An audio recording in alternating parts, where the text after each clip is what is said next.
Before you start your Erasmus Mundus scholarship application, there are three very important steps or powerful steps that you have to take. And most of the time, people who apply for this particular scholarship do not take these, and then they end up not getting selected or they end up being disappointed.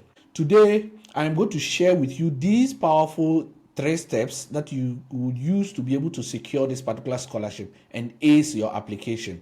Whether you are applying now or you are looking forward to apply in the future, these three powerful steps will help you be able to ace your application and make sure that you are one of the people chosen. Now, the Erasmus Mundus scholarship is a very prestigious scholarship around the world, and it is attracting people to apply for opportunities to study for a master's in Europe. So if you are interested in doing your master's in Europe, in most of these EU countries, then this particular scholarship is very good for you. It's a fully funded opportunity. You get to study in multiple universities in Europe, and at the end you receive a joint degree or a double degree. So this is something that you have to do. This particular scholarship also has very good packages because you receive a stipend, your health insurance is paid for, flights, and so many other things are paid for. So you will not have to pay for anything to be able to study under this particular scholarship. So today I'm going to share with you these three powerful topics or steps that you should take when you are planning to do your application. My name is Freeman, and I share about scholarships and study abroad opportunities. For this particular scholarship, Erasmus, I'm someone who benefited from it, so I will give you practical steps on it.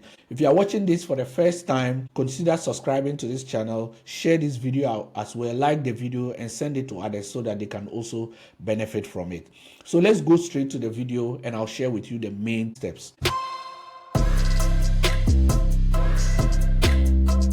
Now, the first is to research right or research the right program. Now, this particular year, there are several programs that are covered under the Erasmus Mundus scholarship. Currently, there are over 200 programs. So there are several of them for you to choose from. But make sure that you research the right program for you. You have to look at your background and then choose a program that meets your background, because there are people who are going to apply with you. There are several people that are going to apply with you.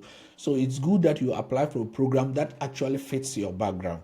Remember, there are different partner universities, there are different eligibility criteria, there are different ranking systems, there are different document formats. Make sure that you do exactly what they ask of you. Research the particular program you are interested in, and on the system you get to filter based on the on your background. So you can filter based whether you want to study in chemistry, you want to do physics, you want to do social science or health courses. You can filter that and find programs in your domain. If you want a full tutorial video on how to do the application, I have done that on my YouTube channel, and you can check the other videos and you'll be able to do that. The video will guide you on how to do the application. Now, the thing is for you to go to the official website, go to the Erasmus catalog, find the programs, go to the main consortium website, read about the eligibility criteria, what they are actually looking for, and make sure that you meet that program to be able to do the application. Check the curriculum. Some of them, the courses that they are doing may not be exactly what you are doing, but if you see some similarities with your undergraduate,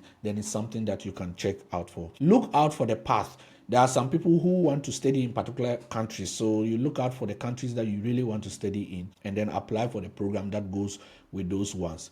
There are some programs that have courses and universities in other countries that do not speak English, and sometimes they require you to have certain level of Spanish or French or all that. So when you apply, make sure you choose based on your language proficiency.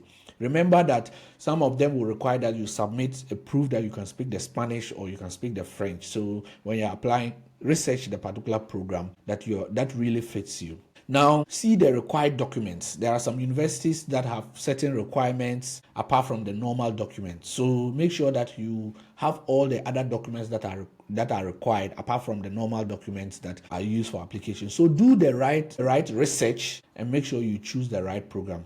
This is the first step. Now, the next step for you is to prepare your documents early. Usually, the Erasmus Mundus application system, or they start receiving applications from around September, October until December, January, February, depending on the program. So whilst you are researching the right program, make sure you put down the deadline and make sure you apply within the stipulated time. And also prepare your documents early. Don't wait till the deadline. Start applying or start preparing your documents early. The usual documents that you need are your motivation letter. Most of the time, some of the programs will require that, they want a 500 word motivation letter, they want 350 words. In my particular program, they required only 350 words. And I always give people a tip that when they say 350 words, make sure that whatever is in that paper, on that sheet, amounts to not more than 350. So some people will ask that, is the title part of the 350 words? Is my name part of it? I'll tell you that, look, I am not an evaluator, but I want you to be on the safer side. And in that case, make sure that whatever you write on that sheet of paper or on that page should amount to 350 words. Don't go beyond that. So at least you are in the safe side. In that case, if the title is part of it, fine. If it is not part of it, you are still very fine. So please make sure that you obey this particular thing. And in the motivation letter, you should write why that program, your academic background, you tell them your career goals, what you contribute, and how the program is going to make you achieve your future goals. And then make sure you write a specific letter for the particular program, because you can apply for multiple programs. Don't just write one generic letter and use it to apply for all of them. Make sure you tailor your motivation letter to fit the particular program that you are applying for. You can also mention the reason why you are applying for it, maybe the country that the program is being run in, maybe you have a special connection to it. Make sure that you write all this, but go straight to the point. Don't write things that are not important in the motivation letter. So go straight to the point. Don't write a generic letter, because it might not make it. Now, the next is your academic CV. For the Erasmus Mundus scholarship, because it's a European Union thing, they usually will tell you to use the Europass format. It's a type of CV or CV format, an online CV format that you go, it's on the European Union website. You just need to fill your information in the website, and then it will design a very nice CV for you. So use that template. I've made a very comprehensive video on it, on how to use the Europass website, how to design your Europass format CV for application. So check the other videos on my YouTube channel, on this particular channel, and you'll be able to use the Europass CV to design a very nice CV for you that you can use to do your application. Now, the next document in this round is your recommendation letters. In this case, some of the programs will require that you upload it yourself. So you request the letters from your professors or your academic staff, and then you upload it yourself. There are some courses will require that you put the emails of those people, and then they will write to them and request it. So it depends on it. That's why you need to do your research very well. Make sure you know whether they are requesting the letters themselves or you will have to upload it yourself. So in that case, you will know how to go by it. In requesting for recommendation letters, sometimes it can take very long because some of our professors are busy, some of them are not around and all that. So that's why it's good to start early, know who is going to be your recommender, and then start contacting them very early.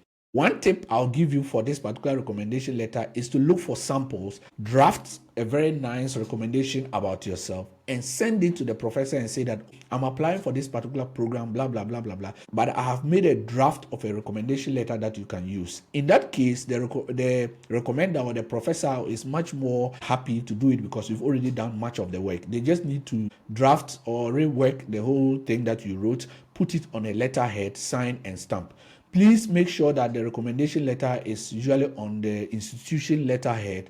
The email of the person is there, their email, of course, their name, affiliation, and everything. Don't put it on just a plain paper because it will not be accepted. Sometimes they even mention it as one of the requirements. So the recommendation letter should be in the letterhead of that particular institution.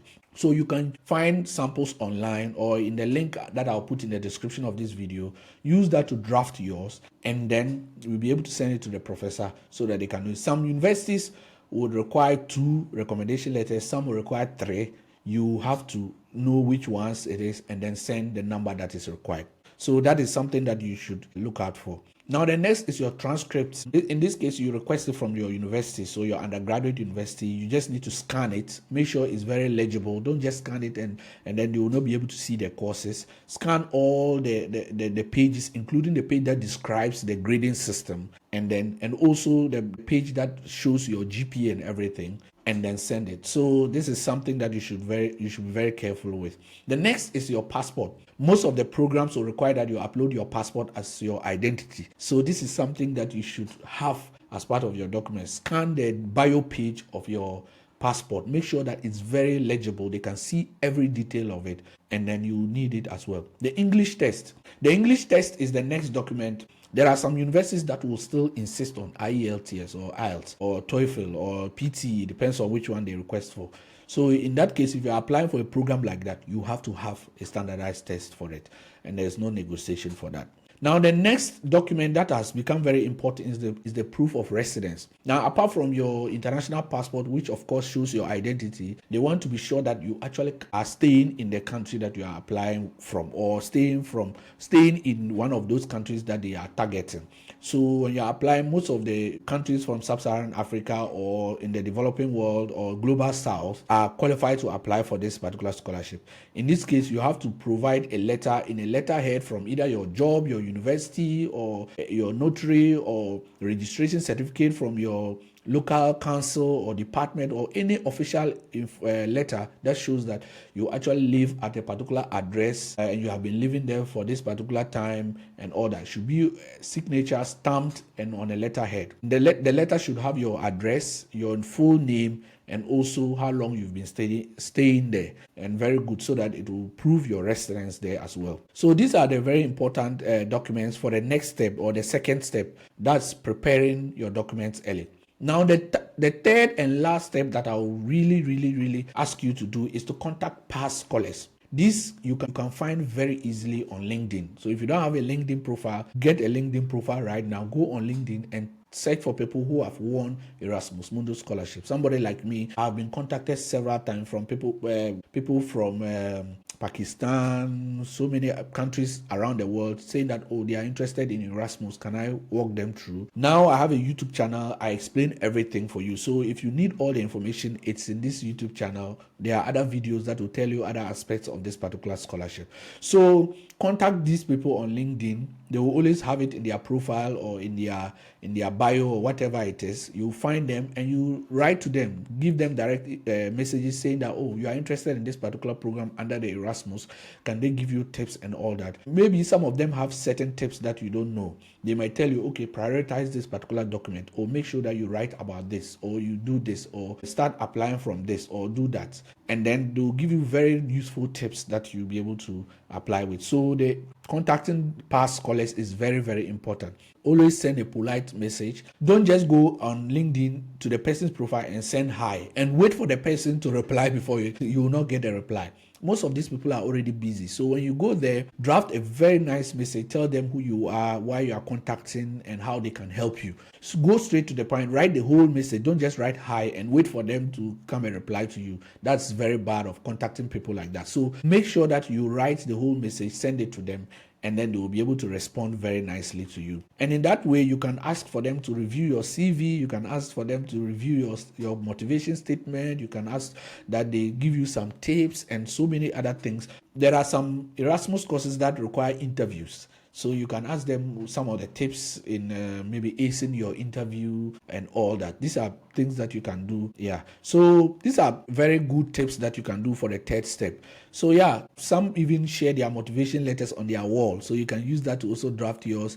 They can also guide you in improving and all that. So these are the things. These are the things that you have to look for.